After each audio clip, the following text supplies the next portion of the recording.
Bank of Canada is going to lower rates, will that affect prices at the pump? Will that affect prices at the grocery store? The Bank of Canada has very little control over the food prices.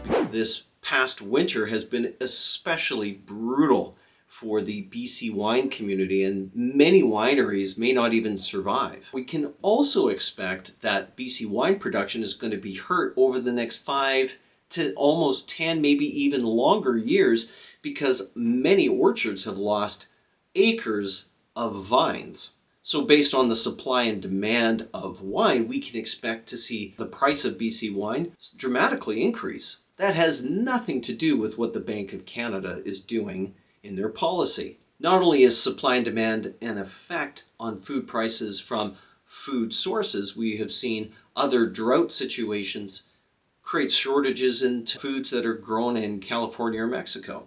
But also I want you to think about the supply and demand of money as a factor in overall prices. Not only will the supply of produce affect the price of produce, but also on the flip side, money is a commodity. So what I want you to do is think about the exchange value of a tomato and the value of $1.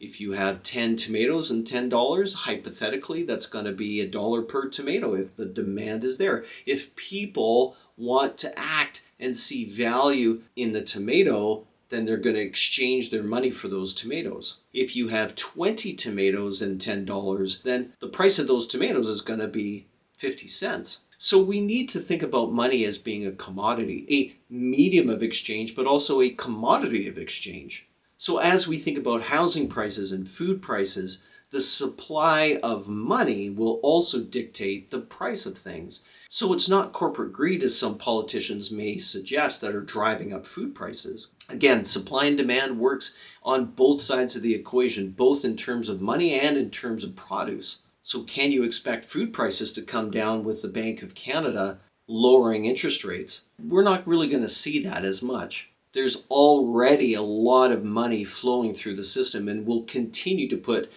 upward pressure on food prices. However, if the Bank of Canada takes more and more reserves away from the financial institutions, then we're going to see the stability of food prices as wages start to catch up to food prices, and we're going to see some stabilization. We're not going to see food prices go back to 2019 levels.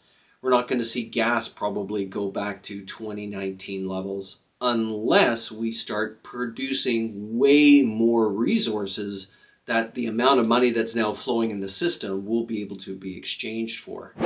So for more content like this and for more financial planning tips and ideas on economics and how you can take advantage of trends, like, subscribe, and share this video on your social media, and also visit us at IBCanadagroup.com to be put in touch with one of our advisors who can help you get access to resources to help you make higher quality decisions about your financial planning needs.